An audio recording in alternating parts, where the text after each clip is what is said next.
Hello friends, Zachary Stockill here from RetroactiveJealousy.com, and in today's video I'm going to share 4 simple questions that you can ask yourself every day and which will help you overcome retroactive jealousy.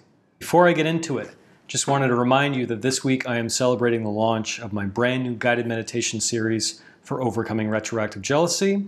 It's called Overcoming Retroactive Jealousy, the Guided Meditations. I'm so glad that so many of you are finding the meditations helpful. I've been getting some really great feedback so far. And please note that you still have a little bit of time to save $20 on your purchase of the guided meditations. You can click the card somewhere above my head, or you can click a link in the description to get all the information and to snag a limited time discount on Overcoming Retroactive Jealousy, the Guided Meditations. Okay, I saw a post recently on an Instagram account which I follow and highly recommend. It's called The Daily Stoic. And the post featured some questions from the ancient Stoic philosophers, ancient school of philosophy, to ask yourself every day. Now, followers of this channel, certainly students in my online courses, are probably aware of the fact that I get a lot of inspiration and guidance from Stoic philosophy. Easily one of my favorite schools of philosophy, so much wisdom there, so much valuable information there, and so much of it which is particularly relevant for retroactive jealousy sufferers. So I was wasting time on Instagram, scrolling through my feed, and I saw this post, and I thought this would be perfect to share with you, perfect to share with anyone struggling with retroactive jealousy. The first question posed by Epictetus is this in my control? In other words, if we're struggling with retroactive jealousy, let's say I'm having all kinds of mental movies and I'm having a lot of anxiety about something related to my girlfriend's past. Is that in my control? What about the situation is in my control? Now, the actual events from my girlfriend's past, some of them, in fact all of them, are entirely outside of my control. I don't have any influence on the past whatsoever. What do I have control over though?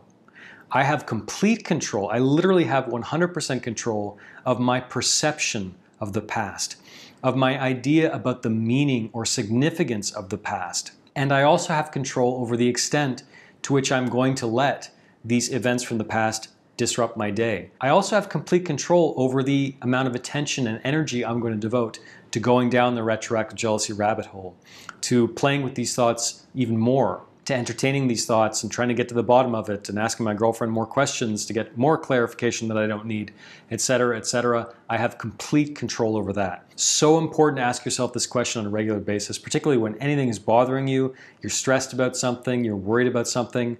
What is in my control in this situation? What do I have control over, and what do I have zero control over?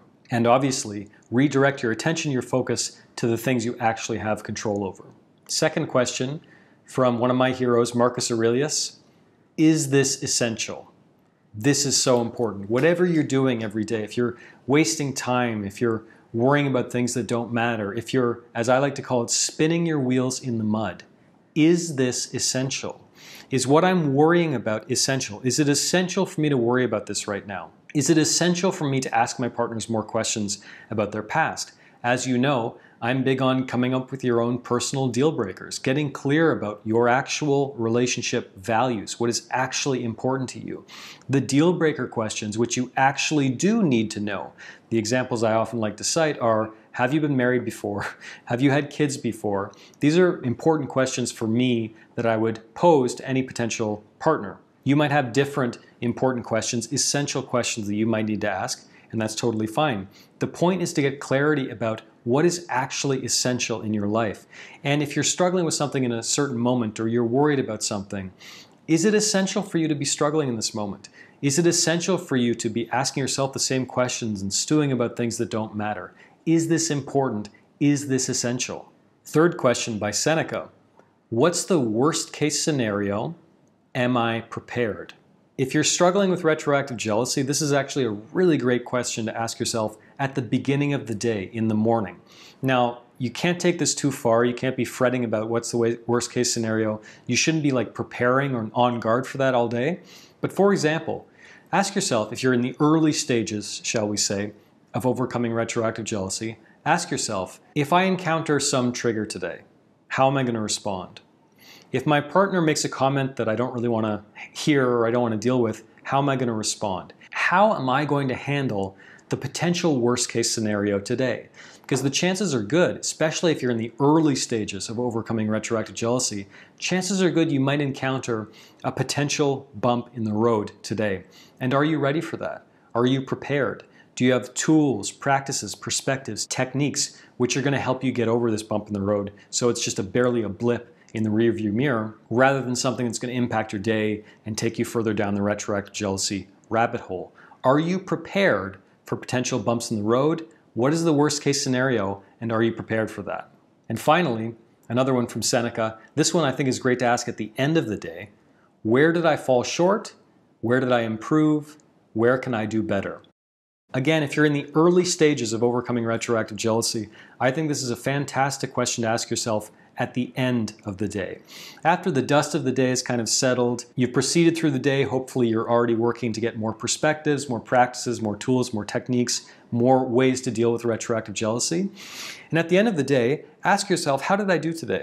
Did I make progress? Was it mostly a really positive day? Did I encounter any potential bumps in the road, and how did I respond to them? Did I respond well to them? Am I making progress? Am I in a better position today than I was a month, 2 months, half a year ago?